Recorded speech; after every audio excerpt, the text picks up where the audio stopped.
Okay. Praise lord అందరికీ. చాలా రోజుల తర్వాత మళ్ళీ మీ అందరితో కలవడానికి దేవుడు కృప చూపిస్తూ వస్తున్నాడు. దాన్ని బట్టి దేవునికే స్తోత్రం చెల్లిస్తున్నాను. ఒక మాట చదువుకుందాము పరిశుద్ధ గ్రంథం నుంచి. దానియేలు గ్రంథము 4వ అధ్యాయము 34, 35లో కొంత భాగాన్ని చదువుకుందాం. దానియేలు 4వ అధ్యాయము 34, 35. చిరంజీవియు సర్వోన్నతుడు నాకు దేవుని స్తోత్రం చేసి ఘనపరిచి స్తుతించితిని. ఆయన ఆధిపత్యము చిరకాలం వరకు, ఆయన రాజ్యము తరతరములకునున్నవి. భూనివాసులందరూ ఆయన దృష్టికి ఎన్నిక రానివారు. ఆయన పరలోక సేన ఎడలను భూనివాసుల ఎడలను తన చిత్తం చొప్పున జరిగించువాడు. సర్వోన్నతుడైన మా ప్రభువా, సమస్తమును నాయన తండ్రి మీ ఆధీనంలో ఉంచుకొని సమస్తమును మీ చిత్త ప్రకారము జరిపిస్తున్న మా ప్రభువా, మా ఎడల మీరు చూపిస్తున్న కృపను బట్టి మీకే స్తోత్రం చెల్లిస్తున్నాం. కృపగల దేవా, ఈ విధంగా రాత్రికాల సమయంలో మీ సన్నిధిలో చేరినాయన తండ్రి, ఈ వాక్యాన్ని ధ్యానించుకోవడానికి మీరు కృప చూపిస్తూ వచ్చినందుకు మీకే స్తోత్రం చెల్లిస్తున్నాం. అయ్యా, ఈ విధంగా ప్రతి వారం నాయన తండ్రి, నాయన ఈ చిన్న గుంపుగా చేరుతున్నాం, కానీ ప్రభా నాయన మీరే మాతో ఉన్నారని నమ్మకాన్ని మాకు ఇచ్చినారు ప్రభా. వాక్యాన్ని ధ్యానించుకుంటుండగా నన్ను పక్కన పెట్టి ప్రభా మీరే మాతో మాట్లాడతారని, మీరే నాయన కృప చూపిస్తారని నమ్ముతూ చేరవచ్చిన బిడ్డలందరినీ బట్టి స్తోత్రం చెల్లిస్తున్నాను. ఇంకా ఎవరెవరైతే జాయిన్ కావాల్సి ఉన్నదో వారందరినీ నాయన తండ్రి మీ కృప చొప్పున త్వరపరిచి చేరినట్లుగా సహాయం దయచేయమని నా ప్రభువును ప్రియరక్షకుడైన యేసయ్య ఘనమైన నామమున ప్రార్థించి వేడుకొని పొందుకొంచున్నాం తండ్రి. ఆమేన్. సో మనము కొంచెం నువ్వు పైకి రావాలా, జస్ట్ కొంచెం. ఓకే ఓకే ఓకే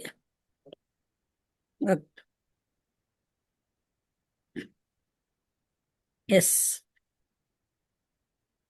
మనము ఈ వారం నుంచి దానియేలు గ్రంథ ధ్యానాలు మనము మొదలు పెట్టుకున్నాము. మనందరికీ బాగా పరిచయం ఉన్న గ్రంథం అనిపిస్తుంది. దానియేలు అంటే గాడ్ ఈజ్ మై జడ్జ్ అని అర్థం. డాన్ అంటే టు జడ్జ్ అని, ఏల్ అంటే గాడ్ అని. కాబట్టి ఆ విధంగా గాడ్ ఈజ్ మై జడ్జ్ అనే పేరు గల దానియేలు గురించి, మరి గ్రంథాన్ని గురించి మనకు చాలా తెలుసునని మనం అనుకుంటాము.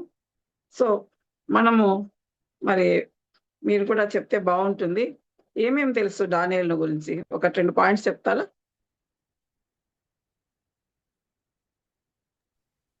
సింహం గోలన వేసినారు, సింహాలు ఓకే. ఏం చేయలేదు. ఆయన 3 మార్లు ప్రార్థన చేసేవాడు. 3 మార్లు ప్రార్థన చేసేవాడు. నెబుకద్నెజరు విగ్రహానికి మొక్కమంటే మొక్కలేదు. గుడ్. మాంసం తినమంటే తినకుండా, రాజభోజనం తినకుండా శాకాహారంనే ఉన్నాడు. కొంచెం ముందు జ్యోతి, వేరే వాళ్ళు చెప్పండి.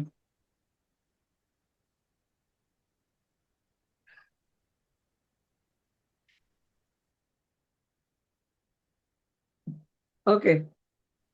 మనుషులకు కాకుండా దేవునికి లోబడినవాడు. మనుషులకు కాకుండా దేవునికి లోబడినవాడు. Very good, very good. చెరపట్టి తీసుకొని వచ్చిన యూదులు, ఇజ్రాయేలీలు. ఎగ్జాక్ట్లీ. యూదులలో నుంచి యెరూషలేములో ఉన్న యూదులను చెరపట్టి తీసుకొని వచ్చినప్పుడు వాళ్ళల్లో ఒకటిగా ఈ యొక్క దానియేలు గారిని కూడా బబులోను సామ్రాజ్యానికి తీసుకొని రావడం అనేది మనం చూస్తాం. ఈ విధంగా మనకు చాలా విషయాలు దానియేలు గురించి చాలా తెలుసు. దానియేలు గ్రంథంలో చాలా విషయాలు మనకు తెలుసు అనుకుంటాం, కానీ మనం తెలుసుకోవాల్సినవి చాలా ఉన్నాయనేది ఎప్పుడైతే ఈ గ్రంథాన్ని చదువుతూ వచ్చినామో మరి చాలా విషయాలు మనకు తెలియనివి ఉన్నాయనేది నాకు దేవుడు చెప్తా వచ్చినాడు. ఎందుకంటే మనకు ఈ దానియేలు మనం అనుకున్నట్టుగా ఇక్కడికి చెరపట్టబడి తీసుకొని వచ్చినప్పటికీ అతని పరిస్థితి ఏంటంటే, he was identified, was chosen by the king Nebuchadnezzar. Nebuchadnezzar అతని జ్ఞానాన్ని బట్టి దానియేలును మరి తను ఎన్నుకున్నాడు. ఆ తర్వాత బబులోను సంస్థానం అంతటి మీద కూడా అధిపతిగా, రూలర్ గా నియమించడం జరిగింది. అదేవిధంగా వీళ్ళందరి మీద కూడా ఎవరైతే కళలకు మరి అవ- చెప్తుంటారో వివరిస్తుంటారో వాళ్ళందరి మీద కూడా అధిపతిగా నియమించడం జరిగిందనమాట. ఒక అన్య దేశంలో అన్య దేవతలను పూజించే దేశంలో మరి దానియేలును దేవుడు అంతగా హెచ్చించడం అనేది మనల్ని అందరినీ కూడా చాలా ఎంకరేజ్ చేసే విషయం కదా. ఎందుకంటే ఆ కాలంలో మనందరికీ తెలుసు, బబులోను దేశంలో అక్కడికి చెరలో తీసుకెళ్ళబడిన ఆ యూదులందరూ ఎంతో ఆ యొక్క బబులోను అధిపతుల కింద ఎంతో సఫరింగ్ బాధలు అనుభవిస్తా ఉన్నారు. మరి వాళ్ళను అనేక రకాలుగా వాళ్ళ దేవతలు పూజించడానికి వీటన్నిటికి కూడా ఆ యొక్క కింగ్స్ వాళ్ళ అధిపతులు వాళ్ళు తొందర పెట్టే ఆ పీరియడ్ లో మరి దానియేలు ఆ తర్వాత అతని ఫ్రెండ్స్ ఇందాక మీరు చెప్పినట్లుగా దేవునికి లోబడి మరి దేవుడు చెప్పినట్లుగా ధర్మశాస్త్రానికి అనుగుణంగా దేవుణ్ణి మహిమపరుస్తూ జీవించడం అనేది గొప్ప సంగతి కదా. మనం కూడా ఇప్పుడు అట్లాంటి పరిస్థితుల్లోనే ఉన్నాం. మనం చెరలో లేకపోవచ్చు, కానీ మన క్రిస్టియన్స్ కు ఎంతో పర్సిక్యూషన్ అనేక చోట్ల ఉండడం అనేది మనం చూస్తున్నాం. ఈ మధ్యలో మరి విబిఎస్ జరిగే చోట్ల చాలా చోట్ల మరి యాంటీ క్రిస్టియన్ ఎవరైతే ఉన్నారో వాళ్ళు వెళ్ళి డిస్టర్బ్ చేయడం మనం చూస్తా ఉన్నాం. అలాంటి పరిస్థితుల్లో ఎంతో ప్రెషర్ మధ్యనే ఒక ఇన్స్టిట్యూట్ లో జాబ్ చేస్తున్నారంటే అది ఎడ్యుకేషన్ ఇన్స్టిట్యూట్ కావచ్చు లేదా ఆఫీస్ కావచ్చు, ఎక్కడైనా కూడా వెంటనే క్రిస్టియన్స్ అంటూనే ఒక రకమైన భావంతో అధికారులు చూడడం అనేది కూడా మనం చూస్తా ఉన్నాం. బట్ అలాంటి చెర అనుభవం మనకు లేకపోవచ్చు, కానీ అనేక రకమైన బాధలకు, అది ఫిజికల్ గా కానీ మానసికంగా కానీ బాధలకు లోనయ్యే పరిస్థితిలో చాలా మంది క్రిస్టియన్స్ ఉంటున్నారని మనం చెప్పుకోక తప్పదు. కానీ ఈ దానియేలు అతని ఫ్రెండ్స్ ముగ్గురు కూడా, షడ్రక్ మెషక్ అబేద్నెగోలు కూడా ఎంతో దేవుడు చెప్పినట్లుగా నడుచుకోవడం అనేది మనం చూస్తా ఉన్నాం. ఆ విధంగా వారి నడుచుకోవడాన్ని బట్టి, వారి క్రియలను బట్టి, వారి మాటలను బట్టి మరి ఇశ్రాయేల్ దేవుడే నిజమైన దేవుడు అని అక్కడి రాజులు ఒప్పుకున్నట్టుగా మనం చూస్తా ఉన్నాం. ఆ విధంగా మరి ధర్మ జీవితం ద్వారా ఇశ్రాయేల్ దేవుడే నిజమైన దేవుడు, మరి అన్నిటి మీద కూడా సర్వం మీద అధికారం గల దేవుడు అనే విషయాన్ని మరి దానియేలు గ్రంథంలో గుర్తించడం మనం చూస్తా ఉన్నాం.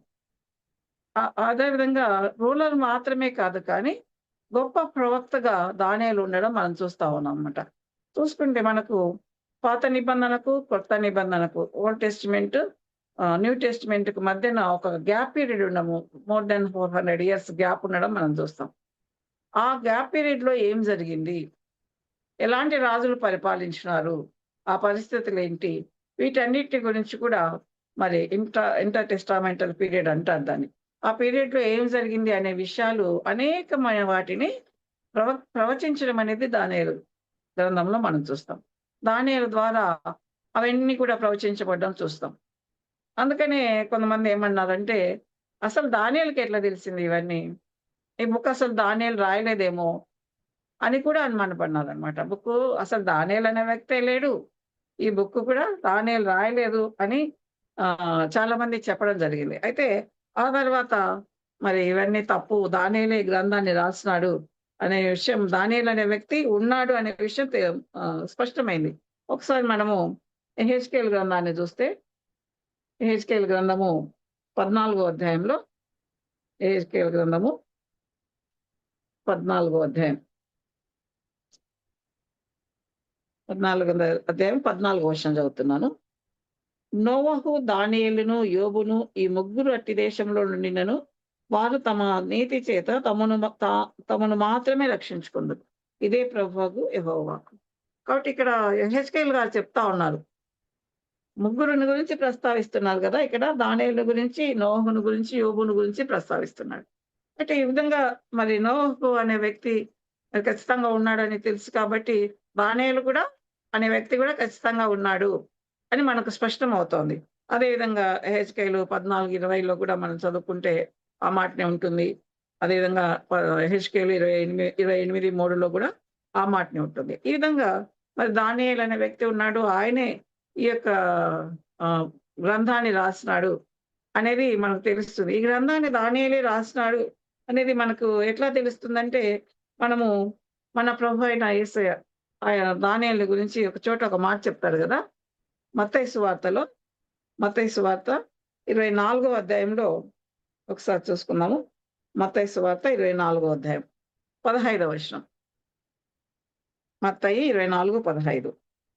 కాబట్టి ప్రవక్త అయిన దానియేలు ద్వారా చెప్పబడిన నాశనకరమైన హేయ వస్తువు పరిశుద్ధ స్థలమందు నిలుచుట మీరు చూడగానే చదువువాడు గ్రహించుగాక. కాబట్టి దానియేలు గురించి దానియేలు మరి చెప్పినాడు, కొన్ని మాటలు చెప్పినాడు. ఈ యొక్క నాశనకరమైన హేయ వస్తువు గురించి చెప్పినాడు అనే మాట స్వయంగా యేసు ప్రభు గారే చెప్తున్నారు. కాబట్టి మన ప్రభు చెప్తున్నాడు కాబట్టి ఖచ్చితంగా ఆ దానియేలే ఆ గ్రంథాన్ని రాసినాడు అనే విషయము మనకు తెలుస్తా ఉంది. ఈ మాట ప్రభు ఏదైతే చెప్పినాడో ఆ మాట మనం ఎక్కడ చూస్తాము? దానియేలు గ్రంథము 9వ అధ్యాయంలో 27వ వచనంలో మనం చూస్తాం అనమాట. ఆ 70 వారాల ప్రవచనాలు ఉన్నాయి కదా, చాలా ఇంపార్టెంట్ ప్రవచనాలు అవి. ఆ 70 వారాల ప్రవచనాల్లో ఈ మాటను మనం చూడడం అనేది చూస్తాం అన్నమాట. కాబట్టి ఆ విధంగా దానియేలు మరి ఒక రూలర్ గా ఉన్నాడు, అదే సమయంలో ఒక ప్రవక్తగా కూడా ఉన్నాడు. ఈ విధంగా ఇంటర్ టెస్టమెంటల్ పీరియడ్ లో ఏం జరుగుతుంది అని చెప్పడమే కాకుండా, ప్రవచనాలు చెప్పడమే కాకుండా, అంత్య దినాలలో యేసు ప్రభు ఈ లోకంలో జీవించి ఆ తర్వాత అంత్య దినాల్లో ఉంటున్నాయి కదా, ఎండ్ టైమ్స్, అప్పుడు ఏం జరుగుతుంది అనే విషయాలను కూడా మరి దానియేలు వివరించడం అనేది జరుగుతుంది. కాబట్టి ఈ విధంగా మరి 70 వీక్స్ గురించి కూడా దానియేలు చెప్పినాడు. కాబట్టి ఈయన నిజంగానే ఉన్నాడు, ఒక ప్రవక్త, ఒక రూలరు, ఒక అన్య దేశంలో మరి యూదయ నుంచి, యెరూషలేము నుంచి వచ్చిన దానియేలు ఒక ముఖ్యమైన రూలర్ గా ఉండడం అనేది ఎంతో గొప్ప విషయం. అసలు ఈ యొక్క గ్రంథం యొక్క మెయిన్ మెసేజ్ ఏంటి? దానియేలు గ్రంథంలో 12 అధ్యాయాలు ఉన్నాయి. ఈ గ్రంథం యొక్క మెయిన్ మెసేజ్ ఏంటి అని మనం చూసుకుంటే, మన దేవునికి God is the sovereign God, absolutely sovereign God, అన్నిటి మీద సర్వాధికారం కలిగిన దేవుడు. ఆదికాండం 17వ అధ్యాయంలో అబ్రహాంకు ప్రత్యక్షమై ఏం చెప్తాడు ప్రభు? నేను సర్వశక్తి గల దేవుడను అని చెప్తాడు. ఇక్కడ సావరెన్ గాడ్ అంటే అన్నిటి మీద, ఈ లోకంలో మరి ఉన్న కింగ్డమ్స్ అన్నిటి మీద, చాలా కింగ్డమ్స్ వస్తా ఉన్నాయి. ఇప్పుడైతే మరి అనేక గవర్నమెంట్స్, వేరే వేరే పార్టీలకు చెందిన గవర్నమెంట్స్ వస్తా ఉన్నాయి. కానీ ఆ గవర్నమెంట్స్ అన్నిటి మీద అధికారం ఎవరికి ఉందంటే దేవునికే ఉంది. ఆ దేవుడు తను పెట్టాలనుకుంటే ఆ గవర్నమెంట్స్ కొనసాగిస్తాడు, లేదంటే ఆ గవర్నమెంట్స్ ను డిస్కంటిన్యూ చేయడం కూడా జరుగుతుంది. కాబట్టి రాజులందరి మీద, ఆ తర్వాత అధికారులందరి మీద సర్వశక్తి గల దేవుడు. అంతేనా? రాజులు, రాజ్యాలు, అధికారుల మీదనైనా ప్రతి ఒక్క ఇండివిజువల్ లైఫ్ మీద కూడా, అంటే నీ లైఫ్ మీద, నా లైఫ్ మీద కూడా మరి అధికారం కలిగిన దేవుడు. మన జీవితం అంతా కూడా మరి ఆయన ప్లాన్కి అనుగుణంగా, ఆయన ప్రణాళికకు అనుగుణంగా మన జీవితం కూడా కొనసాగింపచేసేటట్టుగా మన జీవితాల మీద కూడా మరి అధికారం కలిగిన దేవుడు. ఫైనల్ గా మరి ఇంకా ఈ గ్రంథం యొక్క మెసేజ్ ఏంటంటే, ఖచ్చితంగా ప్రభు చివరిలో తన రాజ్యాన్ని, శాశ్వత రాజ్యాన్ని ఎస్టాబ్లిష్ చేస్తాడు అనే విషయము మరి మనము చూస్తా ఉన్నాం. బట్ ఈ విధంగా మరి ఈ దానియేలు గ్రంథం యొక్క ముఖ్యంగా మెసేజ్ ఏంటంటే, ప్రభు శక్తిగల ప్రభు, అన్నిటి మీద అధికారం కలిగిన ప్రభు, మన మీద కూడా అధికారం కలిగిన ప్రభు. ఆయన ఒకరోజు ఖచ్చితంగా తన రాజ్యాన్ని నిరూపిస్తాడు అనే మాట మనం చూస్తాం. కాబట్టి దానియేలు గ్రంథాన్ని గురించి ఇంకా స్పష్టంగా తెలుసుకోవడానికి మనం ఒకసారి లూకా సువార్త 21వ అధ్యాయము 24వ వచనంలో ఒక భాగం చూసుకున్నాము. లూకా సువార్త 21వ అధ్యాయము 24వ వచనం, రెండో భాగాన్ని చదువుతున్నాను. అన్యజనముల కాలంలో సంపూర్ణ మగు వరకు యెరూషలేము అన్యజనుల చేత త్రొక్కబడును. అంటే ఇక్కడ ప్రభు ఏం చెప్తా ఉన్నారు? అన్యజనుల కాలం అనేది ఉంది, ఇప్పుడు నడుస్తా ఉంది. ప్రభు ఉన్న కాలంలో అన్యజనుల కాలం నడుస్తా ఉంది. ఇది సంపూర్ణమయ్యేంత వరకు కూడా మరి యెరూషలేము ఎలా ఉంటుందనే విషయాన్ని ప్రభు చెప్తా వచ్చినాం. ఎప్పుడు మొదలైంది ఈ అన్యజనుల కాలం? ఎప్పుడు మొదలైంది అని మనం ఆలోచిస్తే మరి మనకందరికీ బాగా తెలుసు. ఈ ఇశ్రాయేల్ జనాంగము ఈజిప్ట్ నుంచి కనాను దేశానికి వచ్చిన తర్వాత, కొందరు న్యాయాధిపతులు పరిపాలించిన తర్వాత వారు సౌలును రాజుగా ఎన్నుకున్నారు. ఆ తర్వాత దావీదు, ఆ తర్వాత సల్మాన్ గారు రాజు అయినారు. ఆ తర్వాత ఎప్పుడైతే రెహబాము రాజు అయినారో రాజ్యము రెండుగా చీలడం అనేది మనం చూస్తాం. ఉత్తర దేశము, దక్షిణ దేశంగా విడిపోవడం మనం చూస్తాం. అయితే ఈ విధంగా ఉత్తర దేశము, దక్షిణ దేశము ఎన్నో సంవత్సరాలు గడిచే కొద్దీ ఏం చేస్తా ఉన్నారు? వాళ్ళు ఎక్కువగా దేవునికి లోబడకుండా, దేవుడు ఏది చెప్తే అది చేయకుండా, ఆయన ఆజ్ఞలు పాటించకుండా విశ్రాంతి దినాలు కానీ ప్రతి చిన్న విషయం ధర్మశాస్త్రంలో ఇది చెప్పబడింది అంటారు కానీ మరి మన మత్తయి వార్తలు వాటిల్లో చూస్తాం. దానికి అనుగుణంగా వాళ్ళు జీవించట్లేదు. ఇంకా విగ్రహారాధన చేస్తున్నారు. ఎన్నో అకృత్యాలు, దేవునికి ఇష్టం లేని పనులు చేస్తున్నారు. ధర్మశాస్త్రంలో ఏదైతే మరి వాళ్ళ లైంగిక జీవితాన్ని గురించి వాటిని గురించి ఏవైతే చెప్పబడినాయో ఇవి చేయకూడదు అని చెప్పినటువన్నీ కూడా వాళ్ళు చేస్తూ వచ్చినారు. అంటే ఆ విధంగా పొరుగు వారిని ప్రేమించకపోవడం ఇవన్నీ కూడా చేస్తూ వచ్చినారు. కాబట్టి వీళ్ళను ఖచ్చితంగా పనిష్మెంట్ ఇవ్వాలనేది దేవుని నిర్ణయం. కాబట్టి మరి ఉత్తర దేశమేమో ఐగుప్తు దేశానికి చెరపట్టబడిపోయింది. ఆ తర్వాత కొన్ని సంవత్సరాల తర్వాత దక్షిణ దేశం అంటే ఎక్కడైతే యూదా ఈ జనాంగాలు ఉన్నాయో, ఈ ట్రైబ్స్ ఉన్నాయో ఆ ట్రైబ్స్ కూడా ఈ యొక్క బబులోనుకు పడిపోవడం చూస్తా ఉన్నాం మనం. చివరి రాజులు యెహోయాకీను ఇలాంటి రాజులను మనం చూస్తాం. అంటే అలాంటి రాజుల కాలంలో ఇంకా ఎక్కువ కృత్యాలు చేస్తుండడం వల్ల దేవుడు మరి వారిని ఓర్చుకోలేక మరి ఆ బబులోన్ దేశానికి పంపించడం అనేది జరిగింది. అయితే ఈ ఇశ్రాయేలును అందరినీ కూడా అన్యజనుల పరిపాలన అనేది అప్పుడు మొదలైంది. యేసు ప్రభు చెప్పినట్లుగా అన్యజనుల కాలం అనేది అప్పుడు స్టార్ట్ అయిందని మనం చెప్పుకోవచ్చు. మరి ఎప్పుడు ఎండ్ అవుతుంది ఈ అన్యజనుల పరిపాలన అనేది, ఎప్పుడు ఎండ్ అవుతుంది అని మనం చూసుకుంటే ఒకసారి ప్రకటన గ్రంథానికి వెళ్దాం. ప్రకటన గ్రంథము 11వ అధ్యాయము 15వ వచనం ఎవరైనా చదువుతారా? ప్రకటన 11:15. దూత బూర ఊదినప్పుడు పరలోకంలో ఉన్న గొప్ప శబ్దములు పుట్టెను.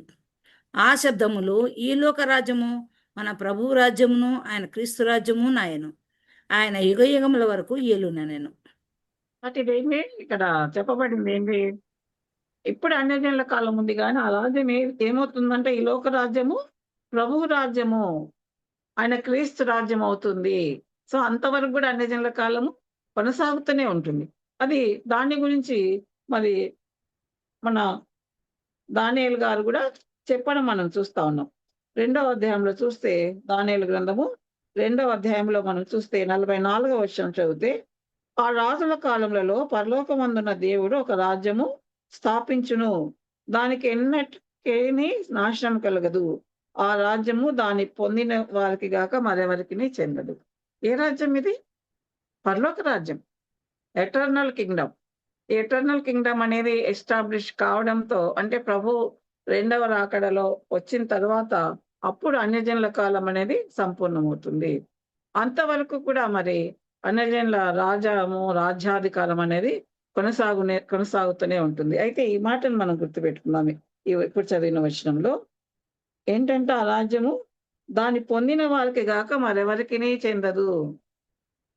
ఇది ఆ కాలంలో దానియేలు మరి ఆ యొక్క నెబుకద్నెజరుకు వచ్చిన ఆ కళ, ఒక విగ్రహాన్ని, బ్రహ్మాండమైన విగ్రహాన్ని గురించిన కళని వివరిస్తూ దానియేలు గారు చెప్పినప్పటికీ ఇది నిజంగా ఇప్పటి వరకు కూడా అది నిలిచింది కదా.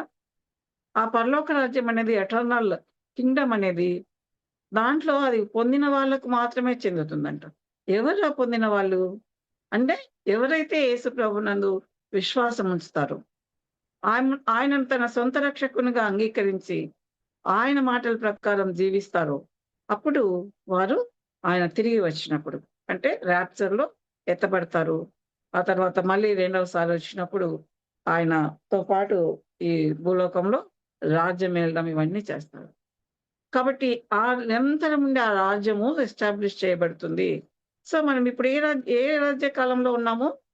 అన్యజనుల కాలంలో ఉన్నాం. అయితే ప్రభు కృపను బట్టి అది కృపాకాలంగా మనకు మారింది. ఎవరైతే ప్రభు వైపు చూస్తున్నారో వారికి ఇది కృపాకాలంగా ఉండడం అనేది మనం చూస్తాం. కాబట్టి ఆయనను నమ్మిన వారి మీద ఆయన కృప ఉంటుంది. మరి ఆయన కొరకు జీవించేవారు అలాగే కొనసాగడానికి ఆయన శక్తి అనేది, ఆయన జ్ఞానం అనేది మనల్ని నడిపిస్తుంది. కాబట్టి ఈరోజు ఈ వాక్యం వింటున్న మనము ఆ యొక్క ఎటర్నల్ కింగ్డమ్ల గురించి, ఎన్నో రాజ్యాలు గతించిపోతా ఉన్నాయి. దానియేలు గ్రంథంలో 4 రాజులను మనం ముఖ్యంగా చూస్తాం. ఆ 4 రాజుల కాలంలో దానియేలు పనిచేసినాడు. అయితే అలాంటి కింగ్డమ్స్ మరి అక్కడ బబులోను ఆ సామ్రాజ్యాలు చూస్తున్నాము, భారతదేశంలో ఎన్నో రాజ్యాలు చూస్తున్నాము. ఇప్పుడు సివిల్ గవర్నమెంట్ ఉంది, గవర్నమెంట్స్ కూడా మారుతా ఉన్నాయి.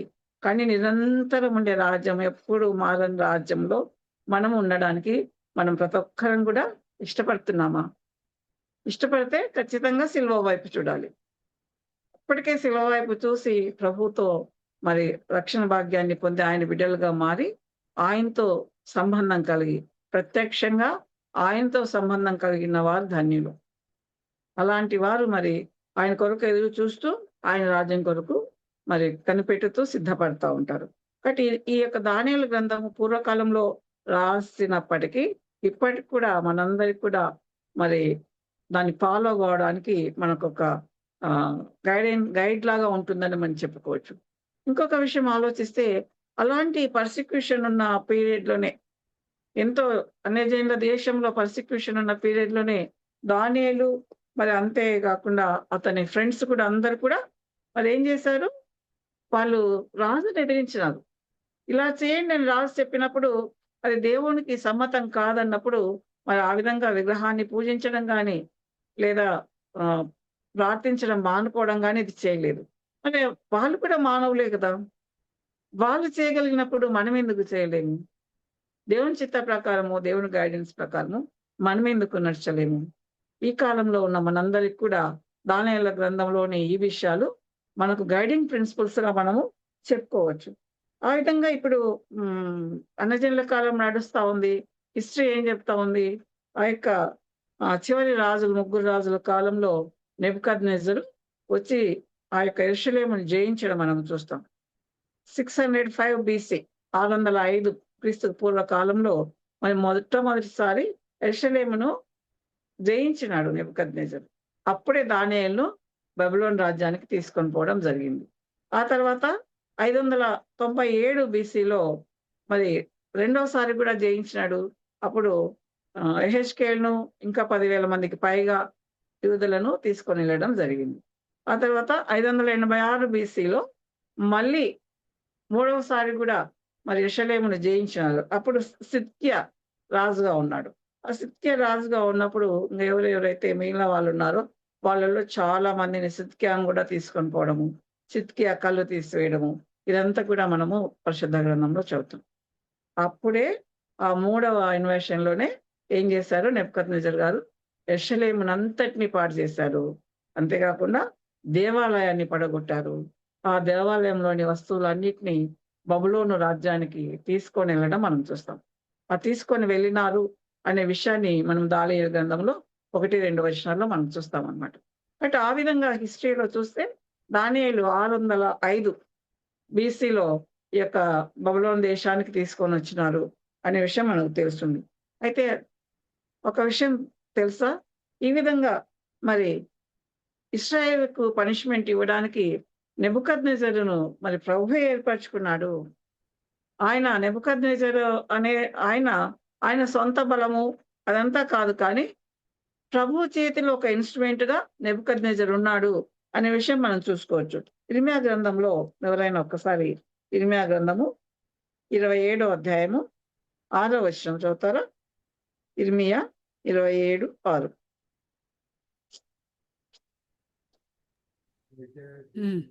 ఇప్పుడైతే దేశములన్నిటినీ నా దాసుడగు బబులోను రాజు అయిన నెబుకద్నెజరు వశం చేయుచున్నాను.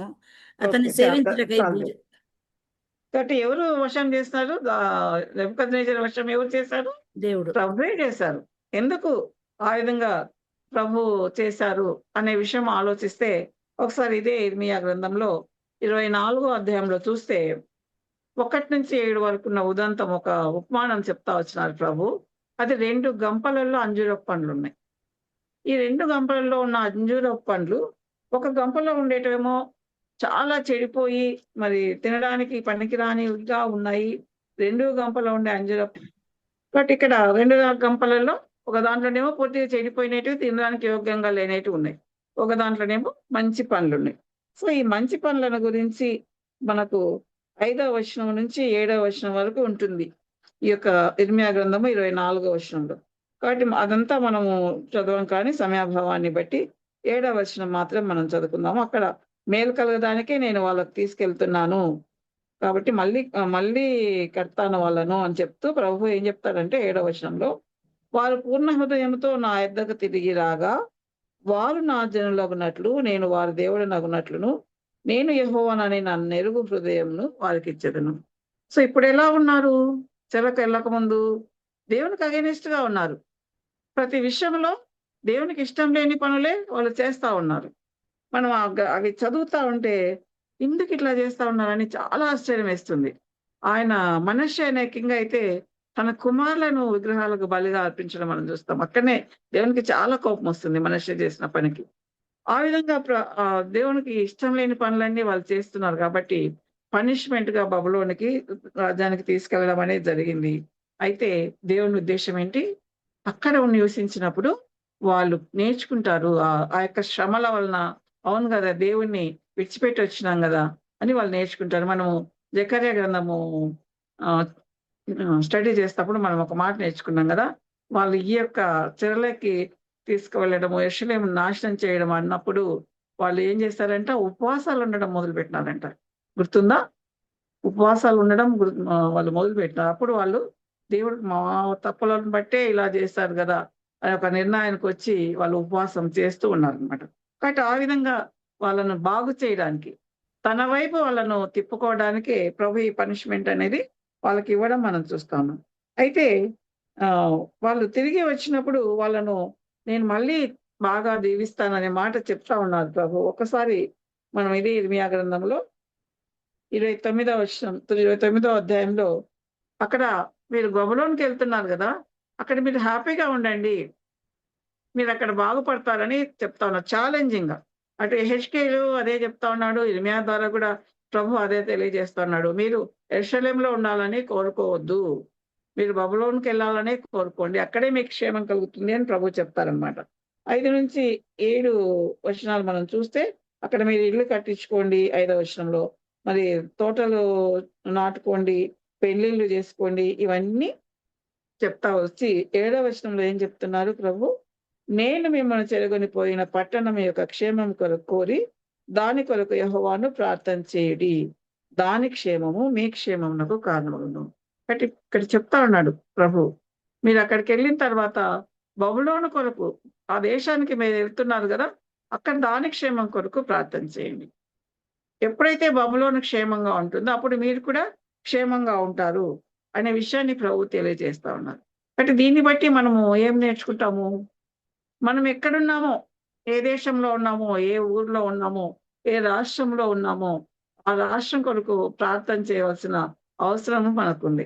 ఖచ్చితంగా మన సిటీ కొరకు, మన రాష్ట్రం కొరకు, మన దేశం కొరకు, మరి పరిపాలన కొరకు, మరి మన ప్రజలందరూ క్షేమంగా ఉండేటట్టుగా ప్రార్థన చేయవలసిన బాధ్యత మనందరి మీద ఉంది. ఆ విధంగా మన దేశము, మన రాష్ట్రం ఇవన్నీ ఆ క్షేమంగా ఉన్నప్పుడు మాత్రమే మనం కూడా క్షేమంగా ఉంటాం. నిజమే. కొన్ని ప్రదేశాల్లో ఇప్పుడు తిరుపతి అనే ప్రదేశం తీసుకున్నాం అనుకోండి, ఎంతగా విగ్రహారాధన. శ్రీశైలం అనే ఊరు తీసుకున్నాం అనుకోండి, విగ్రహారాధన.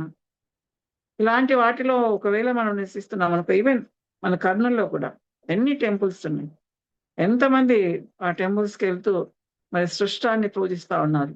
దేవుడు సృష్టించిన సూర్యుడిని, అగ్నిని, వీటన్నిటిని పూజిస్తూ ఉంటారు. ఇంకా చాలా చాలా పండుగలు వాళ్ళు చేసుకున్నప్పుడు వారు ఎంతో ఇంకా సమయం గడిచే కొద్దీ, కాలం గడిచే కొద్దీ ఏం చేస్తా ఉన్నారు వాళ్ళు? ఇంకా ఎక్కువగా మరి ఆ వైపే తిరుగుతా ఉన్నారు. విగ్రహాలను పూజించడము, వాటికి ఉత్సవాలు చేయడము ఎక్కువ చేస్తా ఉన్నారు. Is it not our responsibility? తన ప్రేమను బట్టి ప్రభు మనల్ని రక్షించుకున్నారు, ఆయన బిడ్డలుగా చేసుకున్నారు. మరి మనకు ఆ రెస్పాన్సిబిలిటీ లేదా? వాళ్ళ కొరకు వాళ్ళందరూ మారాలని ప్రార్థించాల్సిన రెస్పాన్సిబిలిటీ మనకు లేదా? కాబట్టి ప్రభు ఈ మాటల ద్వారా మరి మనల్ని కూడా హెచ్చరిస్తున్నాడు. అప్పుడు ఇశ్రాయేలును ఎలా హెచ్చరించినాడో ప్రభు మనల్ని కూడా హెచ్చరిస్తూ వస్తున్నాడు. కాబట్టి అది మనము అలవాటు చేసుకున్నాం. పర్సనల్ గా మనం ప్రార్థన చేసినప్పుడు కానీ, ఫ్యామిలీ ప్రేయర్స్ చేసినప్పుడు కానీ, ఈ విధంగా మీటింగ్స్ లో ప్రేయర్ చేసినప్పుడు కానీ, లేదా మన చర్చికి వెళ్ళినప్పుడు కానీ, ఈ విధంగా మనము మన దేశం కొరకు, మన రాష్ట్రం కొరకు ప్రార్థించడం అనేది మొదలు పెట్టుకున్నాం. సో ఇది మరి దానియేలు చరిత్రలో 605వ BC సంవత్సరంలో అక్కడికి వెళ్ళినాడు, బబులోను దేశానికి వెళ్ళినాడు. అప్పుడు ఎంత ఉండొచ్చు దానియేలు? వయసు ఎవరైనా చెప్తారా? 15 years. Exactly 13 to 15 years, very young age లో అక్కడికి వెళ్ళడం జరిగింది. కానీ ఎన్ని సంవత్సరాలు జీవించినాడంటే అక్కడ బబులోన్ రాజ్యంలో మోర్ దెన్ 70 years జీవించినాడు. How can we tell that? అలా ఆయన మోర్ దాన్ 70 years జీవించినాడు అనేది మనం ఎలా చెప్పగలమంటే, మనము 1వ అధ్యాయం చూస్తే దానియేలు గ్రంథము 1వ అధ్యాయంలో 21వ వచనంలో, ఈ దానియేలు కోరెషు ఏలుబడిలో మొదటి సంవత్సరం వరకు జీవించెను అని ఇక్కడ ఉంటుంది. ఇంకా మనము ముందుకెళ్తే కోరెషు ఉన్నప్పుడు 3వ సంవత్సరంలో కూడా అతనికి దర్శనాలు కలగడం అనేది మనం చూస్తాం. మనకందరికీ గుర్తుంది కదా, ఈ కోరెషు రాజే మరి తను పరిపాలనలోకి వచ్చిన తర్వాత 70 సంవత్సరాలు కంప్లీట్ అవుతున్నాయి కాబట్టి ఆ యొక్క ఇశ్రాయేల్ దేశానికి వెళ్ళడానికి అందరికి కూడా అక్కడ దేవాలయాన్ని కన్స్ట్రక్ట్ చేయడానికి అందరికీ మరి పర్మిషన్ అనేది ఇచ్చినట్టు.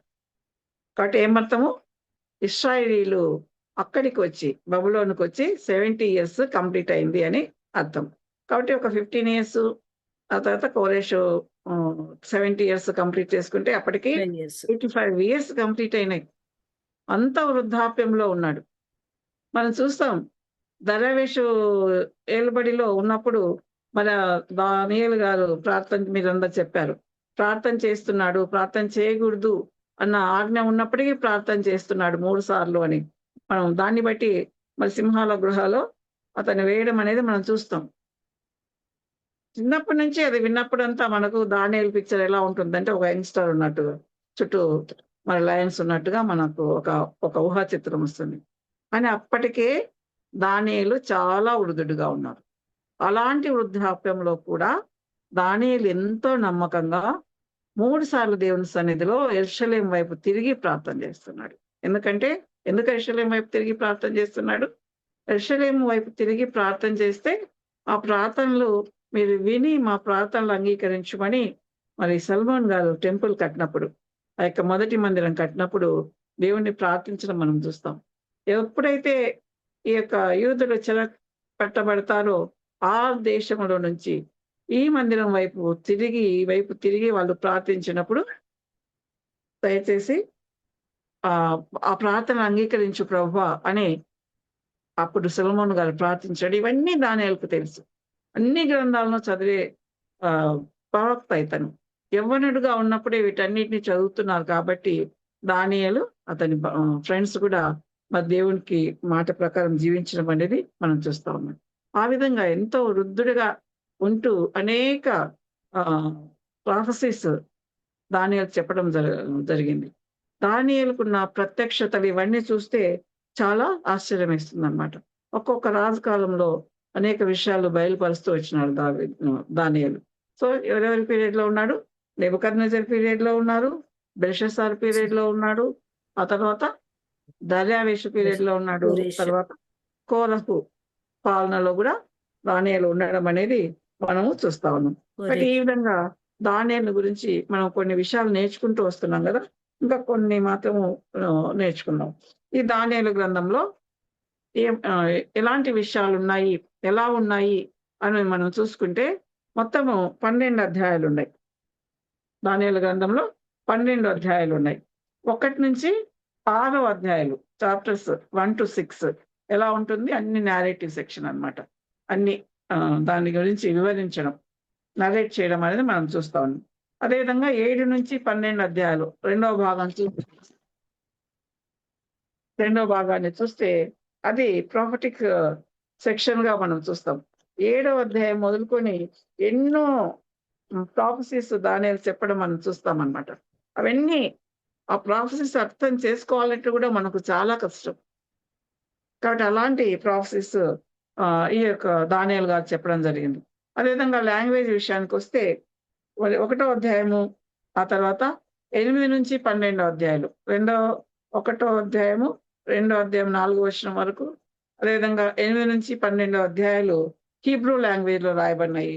అదేవిధంగా 2 నుంచి 7 అధ్యాయాలు, 2వ అధ్యాయము 4వ వచనం నుంచి 7వ అధ్యాయం వరకు కూడా అరామిక్ లాంగ్వేజ్ లో రాయబడ్డం మనం చూస్తా ఉన్నాం.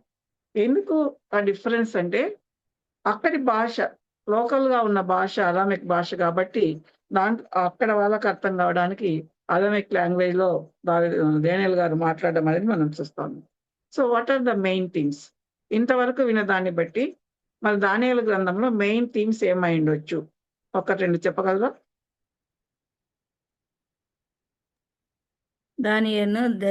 దానియేలు దేవుణ్ణి బాగా ఎలివేట్ చేసినాడు. దేవుణ్ణి బాగా ఎలివేట్ చేసినాడు. రాజులు కూడా దేవుణ్ణి నమ్మేలాగా చేసినాడు. సో మెయిన్ థీమ్ ఏంటంటే God's sovereignty over earthly kingdoms. కాబట్టి మొట్టమొదటి అంశం జ్యోతి చెప్పినట్లు మరి దానియేలు వాళ్ళ ఫ్రెండ్స్ ని బట్టి దేవుడు సర్వశక్తి గల దేవుడు, సర్వభౌముడైన దేవుడు, ఈ లోకంలో ఉన్న అన్ని కింగ్డమ్స్ మీద ఆయనకు అధికారం ఉంది అనే విషయము మొట్టమొదటి అంశం అన్నమాట. 2వ అధ్యాయంలో 4వ అధ్యాయంలో ఈ విషయాలు మనకు బాగా తెలుస్తాయి. 2వ అధ్యాయంలో ఆ విగ్రహము ఆయన కళ్ళు రావడము నెబుకద్నెజరుకు, దాన్ని వివరించినప్పుడు మరి ఇందాక మనం చదువుకున్నాం కదా, అంతకాలంలో ఆయన ఒక రాజ్యాన్ని స్థాపిస్తాడు. ఆ విగ్రహంలో ఏవైతే రకరకాల రాజ్యాలు ఉన్నాయో అవన్నీ కూడా పడగొట్టబడతాయి, అవన్నీ కూడా నాశనం అవుతాయి, కానీ దేవుని రాజ్యం మాత్రమే నిలుస్తుంది. ఆ తర్వాత 4వ అధ్యాయంలో చూస్తే నెబుకద్నెజరు గర్వించడము, ఆ తర్వాత అతన్ని అడవిలోకి ఒక జంతువులాగా తీసుకెళ్లి జంతువులాగా ప్రవర్తించడము, అక్కడ కూడా మరి నెబుకద్నెజరు మరి దానియేలు దేవుడే నిజమైన దేవుడు, సర్వశక్తి గల దేవుడు, ఎవరిని పడగొట్టాలన్నా మనం చదువుకున్నాం కదా, ఆ మాట నెరవేరడం అనేది మనం చూస్తా ఉన్నాం. అది ఫస్ట్ది. ఇంకా వాళ్ళ యొక్క ఫెయిత్ఫుల్నెస్, అలాంటి పర్సిక్యూషన్ శ్రమలున్న కాలంలో ఎలా జీవించారు, ఎంత నమ్మకంగా దేవునికి వాళ్ళు నమ్మకంగా ఎలా జీవించారు అనేది 2వ అంశంగా మనం చూడొచ్చు. సో ఈ అంశాలు మనం నేర్చుకున్నాం. 3వ అధ్యాయంలో మరి ఆ యొక్క మన్నిచున్న అగ్నిగుండంలో పడివేసినప్పటికీ షడ్రక్ మెషక్ అబేద్నెగో వాళ్ళు ఆ విషయం తెలిసినప్పటికీ మేము దేవుని మాటనే వింటాం, నువ్వేమైనా చేస్తావనే భయం మాకు లేదు అని రాస్తా ధైర్యంగా చెప్తారు. ఇవన్నీ మనకు తెలుసు కదా, అంటే ఇది నమ్మకంగా ఉండడం దేవునికి. అదేవిధంగా 6వ అధ్యాయంలో మనం ఇందాక చెప్పుకున్నట్టుగా మరి ప్రార్థించడం అనేది, సింహాల గుహలో వేయబడతా అని తెలిసినప్పటికీ దానియేలు ప్రార్థించడం అనేది మనం చూస్తాము. బట్ అది 2వ అంశం. మొట్టమొదటి అంశం ఏమో sovereignty of God over earthly kingdoms, రెండోది faithful in the persecution situations. 3వ విషయం చూసుకుంటే మనం చూస్తాం ఈ యొక్క దానియేలు గ్రంథంలో ప్రార్థనకు చాలా ఇంపార్టెన్స్ ఇస్తారు కదా. మొట్టమొదట మరి 2వ అధ్యాయంలోనే మరి ఆ యొక్క కళ భావాన్ని ఎవరు చెప్పలేకపోయినప్పుడు దానియేలు వాళ్ళ ఫ్రెండ్స్ అంటారు, అందరం కలిసి ప్రార్థన చేద్దాం, దేవుడు గొప్ప విషయాలు రివీల్ చేస్తాడు, ఆయనే చెప్తాడని మొట్టమొదట 2వ అధ్యాయంలో ప్రార్థన చేస్తాడు. ఆ తర్వాత 6వ అధ్యాయంలో కూడా మరి ఒకసారి 6వ అధ్యాయం 10వ వచనం చదువుకుందాము. ఇట్టి శాసనం సంతకం చేయబడిన దానియేలు తెలుసుకొనినను అతడు తన ఇంటికి వెళ్ళి యథాప్రకారముగా అనుదినము ముమ్మారు మోకాళ్ళుని తన ఇంటి పైగది కిటికీలు యెరూషలేమునకు తట్టునకు తెరవబడి ఉండగా తన దేవునికి ప్రార్థన చేయుచు ఆయనను స్తుతించుచు వచ్చెను. కాబట్టి ప్రార్థన ఎంత ఇంపార్టెంట్ గా, అందరూ తనకు అగైనిస్ట్ గా ఉన్నప్పటికీ అధికారులు వాళ్ళందరూ సంస్థానాధీశులు అందరూ అగైనిస్ట్ గా ఉన్నా తన ప్రార్థనను మాత్రం విడవలేదు. ఇంకా 9వ అధ్యాయానికి వస్తే మరి అప్పటికి ఆయన కంటిన్యూగా ఇర్మియా గ్రంథము, ధర్మశాస్త్రం ఇవన్నీ చదువుకుంటున్నా కాబట్టి సో దేవుడు వాగ్దానం ఇచ్చినాడు కదా, 70 years అయిన తర్వాత మీకు విడుదల దయచేస్తాను, బబులోను నుంచి తిరిగి యెరూషలేముకు రప్పిస్తాను అది దేవుడు వాగ్దానం ఇచ్చినాడు కదా. మరి ఆ వాగ్దానం నెరవేర్పు కొరకు మరి దానియేలు ప్రార్థన చేస్తాడు. ఆ దానియేలు ప్రార్థన చేయడం పద్ధతి కూడా చూడండి. మొదట తన ప్రజల తప్పులన్నీ పాపాలన్నీ ఒప్పుకుంటాడు, పశ్చాత్తాపడతాడు. నా ప్రజలు మీరు ఇంత సర్వశక్తి గల దేవుడైనా మీకు అగైనెస్ట్ గా పాపం చేశారు అని ఆ పాపాలన్నీ ఒప్పుకొని ఆ తర్వాత మనం ఒక్కసారి చూసుకుందాం అన్నమాట. 9వ అధ్యాయము 3వ వచనం. అంతటా నేను గోనెపట్ట కట్టుకొని ధూళి తలపైన వేసుకొని ఉపవాసం ఉండి ప్రార్థనా విజ్ఞాపనలు చేయుటకై ప్రభువు దేవుని ఎదుట నా మనస్సు నిబ్బరం చేసుకుంటుని. ఏం చేశాడంట? గోనెపట్ట కట్టుకున్నాడు, ఉపవాసం ఉన్నాడంట, ధూళి తలపైన వేసుకున్నాడంట. ఇవన్నీ చేసిన తర్వాత మరి ప్రార్థన చేస్తున్నాడు. అప్పుడు 4వ వచనంలో చూస్తే, నేను నా దేవుడైన యెహోవా ఎదుట ప్రార్థన చేసి ఒప్పుకున్నది ఏమనగా, ఇంకా 4వ వచనం నుంచి చూస్తే మరి మనం ఎట్లా వాళ్ళు పాపం చేస్తున్నారు, ఆయన ఆజ్ఞలను ఆయన విధులను అనుసరించుట ఎలా మారినారు, ఇవన్నీ మీరు చేసింది, మీరు న్యాయవంతుడు ప్రభువా, నా ప్రజలే తప్పు చేసినారు అని ఒప్పుకొని ఆ తర్వాత విడుదల కొరకు ప్రార్థన చేయడం అనేది మనం చూస్తా ఉన్నాం. ఇది గొప్ప ఉదాహరణ. ప్రతి ఒక్క క్రైస్తవునికి కూడా ఎలా తను ప్రార్థన చేయాలి అనే దానికి గొప్ప ఉదాహరణ. మనం చూస్తే లేవి కాండంలో మన సంవత్సరానికి ఒకసారి వాళ్ళందరూ వచ్చి ప్రాశ్చాత్య దినం అనేది నిర్వహించడం మనం చూస్తాం. ఆ సంవత్సర కాలంలో చేసిన ఆ తప్పులన్నీ ఒప్పుకొని ఇశ్రాయేలు ఆయన సన్నిధిలో మరి ప్రార్థించాలన్నమాట. కాబట్టి 3వ థీమ్ ఏంటంటే ప్రేయర్ అనేది. ఆ విధంగా మరి ఈ ప్రేయర్ చేసినప్పుడు 9వ అధ్యాయంలో దావీదు ఈ విధంగా ఒప్పుకొని దీర్ఘంగా ప్రార్థన చేసినప్పుడు ఏం జరిగిందో తెలుసా?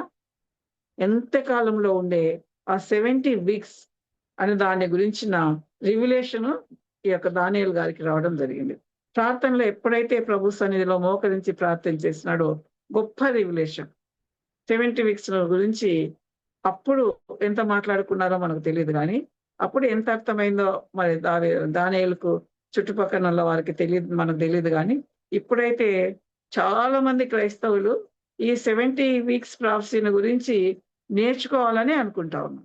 ఏంటి అసలు దాని అర్థం ఏంటి, ఎలా దాంట్లో ఏం నెరవేరింది, ఇంకా ఏం నెరవేరలేదు అనే విషయాలన్నీ కూడా మరి నేర్చుకోవాలని అనుకుంటా ఉన్నారు అనమాట. ఆ విధంగా 3వ అంశము ప్రార్థన.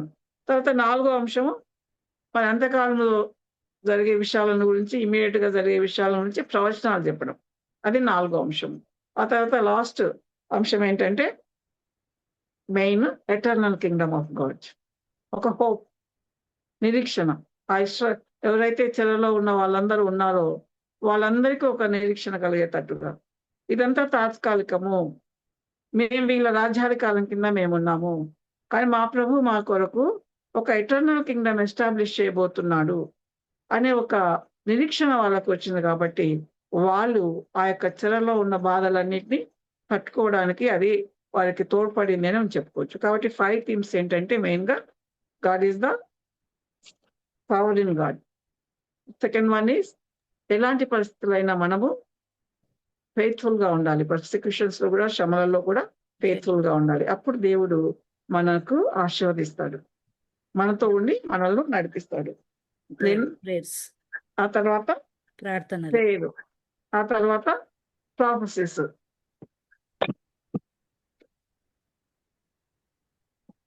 ఆ తర్వాత prophecies, then last one is eternal kingdom establish అవుతుందని నిరీక్షణ. సో ఈ విధంగా మనం చూస్తే కొన్ని ఈ 5 అంశాల మీద మనం సెంట్రల్ గా పెట్టుకొని మనము దానియేలు గ్రంథాన్ని ధ్యానిస్తాం.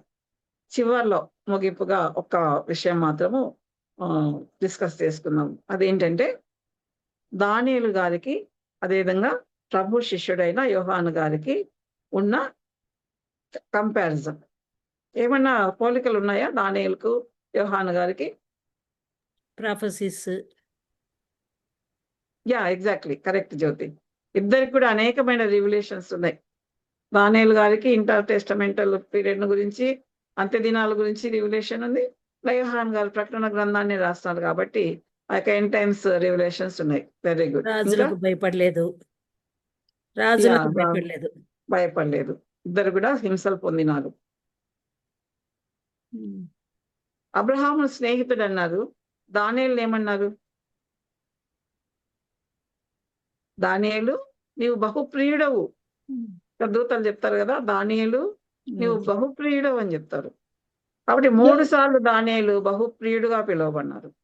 యోహాను వేయబడినాడు, దానియేలు కూడా సింహాల బోరులో వేయబడ్డాడు. Okay, yes, persecution. ఈ పాయింట్ ఏంటంటే దానియేలును బహుప్రియుడు అని సంబోధించబడ్డాడు. యోహాను గారు ఏమని సంబోధించబడ్డాడు? యోహాను సువార్తలో యేసు ప్రేమించిన శిష్యుడు కదా, యేసు ప్రేమించిన శిష్యుడు. దానియేలేమో బహుప్రియుడైతే యోహాను గారేమో యేసు ప్రేమించిన శిష్యుడుగా ఉన్నారు. అలా ఉన్నందుకే వాళ్ళకు అంత గొప్ప రివిలేషన్స్ రావడం అనేది జరిగింది. అని చివరిలో కేవలము దానియేలు గ్రంథంలోను యోహాను సువార్తలోను మాత్రమే మన ప్రభువుకు మెస్సయ్య అనే పేరు ఉపయోగించడం అనేది జరిగింది. We have to check it. ఇంకా ఎక్కడన్నా ఉందేమో మనం చెక్ చేసుకోవాలి. ఇంతవరకు స్టడీ చేసిన ప్రకారము కేవలము దానియేలు గ్రంథంలో యోహాను సువార్తలో మాత్రమే మన ప్రభు అయిన యేసును మెస్సయ్య అని అనడం జరిగింది. ఇప్పుడు అంటున్నారా ఇశ్రాయేలీయులు లేదు, ప్రస్తుత కాలంలో? కొంతమంది అంటున్నారు. వాళ్ళు యేసు ప్రభు మెస్సయ్య అనడం లేదు, కానీ వాళ్ళలో నమ్మిన వాళ్ళు మెస్సయ్య అంటున్నారు. కానీ still they are waiting for their messiah. ఈ మధ్యలో నెతన్యాహు 1 month బ్యాక్ వాళ్ళ ప్రధానమంత్రి నెతన్యాహు చేసిన ప్రార్థనలో మాకు మెస్సయ్యను పంపించు ప్రభువా, మాకు మెస్సయ్య వస్తాడు. ఇంకా వాళ్ళు నమ్ముతా ఉన్నారు. ఆ మెస్సయ్య అనే పదాన్ని వాళ్ళు ఉపయోగిస్తున్నారు. మా కొరకు రక్షకుడు వస్తాడు అనే పదాన్ని వాళ్ళు ఉపయోగిస్తున్నారు అన్నమాట. అంటే ఆ పదాన్ని ఇంట్రడ్యూస్ చేసింది దానియేలు గ్రంథంలో. మరి ఇప్పుడు యోహాను సువార్తలో మళ్ళీ దాన్ని ఉపయోగించడం అనేది జరిగింది. కాబట్టి ఈ విధంగా మరి దానియేలు గారు అప్పుడు ఆ కాలంలో, యోహాను గారు క్రీస్తు ప్రభు నివసించిన తర్వాత కాలంలో మరి ఈ లోకంలో ప్రభువుకు నమ్మకంగా జీవించి మీరు చెప్పినట్లుగా ఎన్నో పర్సిక్యూషన్ అనుభవించినారు. జీవించిన కాలంలో దానియేలు బహుప్రియుడిగా పిలువబడితే మరి యోహాను గారు యేసు ప్రేమించిన శిష్యుడిగా పిలువబడినారు. ఆ తర్వాత ఆ విధంగా ప్రభువుకు దగ్గరగా బహుప్రియులుగా ప్రేమించబడిన వారుగా ఉన్నందుకు వాళ్ళకి ఎన్నో గొప్ప రివిలేషన్స్ అనేటివి దేవుడు ఇచ్చినాడు, ఎన్నో ప్రత్యక్షతలు ఇచ్చినాడు దేవుడు. మరి మనం కూడా బహుప్రియులుగా ఉండాలని కోరుకుంటున్నామా? దేవుడు మనల్ని కూడా నువ్వు బహుప్రియుడవు అని సంబోధించే విధంగా మన జీవితం ఉందా? మన చిన్న జీవితంలో వాళ్ళంతా గొప్ప గొప్ప ప్రవక్తలం కాకపోవచ్చు, కానీ దేవుని దృష్టిలో ప్రతి ఒక్కరు కూడా ఆయనకు ప్రైమరీ ఇంపార్టెంట్. మనం లాస్ట్ టైము అల్ప విశ్వాసాన్ని గురించి మాట్లాడుకునేటప్పుడు ఒక మాట చెప్పుకున్నాం. మన లైఫ్ అనేది దేవునికి ఎంత వాల్యుబులో మనం ఎరగకపోవడం వల్ల మనకు అల్ప విశ్వాసం వస్తుంది. అదొక రీజన్ అని మనం చెప్పుకున్నాం. అంటే ఎవరి person as created by him only, దేవుడికి ప్రతి ఒక్కరు కూడా ఇంపార్టెంట్. మనల్ని కూడా బహుప్రియుడిగా ఉండాలని దేవుడు కోరుకుంటా ఉన్నాడు. మన జీవితం ద్వారా మరి వాళ్ళు ఎలా జీవించినారో దేవునికి ప్రియులుగా, మన జీవితం ద్వారా మనము ఆయనకు ప్రియులుగా ఉంటే దేవుడు కూడా మనకి ఎన్నో విషయాలు రివీల్ చేస్తూ ఉంటారు. ఒక్కసారి చెప్తా ఉంటారు, మామూలు వాళ్ళే చెప్తా ఉంటారు. ఎన్నోసార్లు చదివినాను ఈ వచనాలని, బైబిల్లో ఈ పోర్షన్స్ ఎన్నోసార్లు చదివినాను, కానీ ఈసారి చదివేటప్పుడు దేవుడు నాకు ఇట్లా ప్రత్యక్షపరిచినాడని. కాబట్టి ఆ విధమైన ప్రత్యక్షతలు మన జీవితంలో వాక్యం చదివేటప్పుడు కానీ, ప్రార్థన చేసుకునేటప్పుడు కానీ అనేక విషయాలను దేవుడు ప్రత్యక్షపరుస్తూ వస్తాడు. ఎప్పుడు మనం ఆయనకు బహుప్రియులుగా ఉన్నప్పుడు. అంటే ఆ విధంగా మరి మన గ్రూప్లో వాళ్ళందరూ కూడా మరి దేవునికి బహుప్రియులుగా ఉండాలని, ఎలాంటి పరిస్థితులను కూడా దేవునికి ఫెయిత్ఫుల్గా ఉండాలని, ఆ విధంగా ప్రభువు మనల్ని నడిపించి ఆ ఎటర్నల్ కింగ్డంలో ఉండే వారిలో మనల్ని కూడా ఉంచాలని ప్రభు సన్నిధిలో ప్రార్థించుకుందాం. ప్రభు ఈ వాక్యాన్ని దీవించుగాక.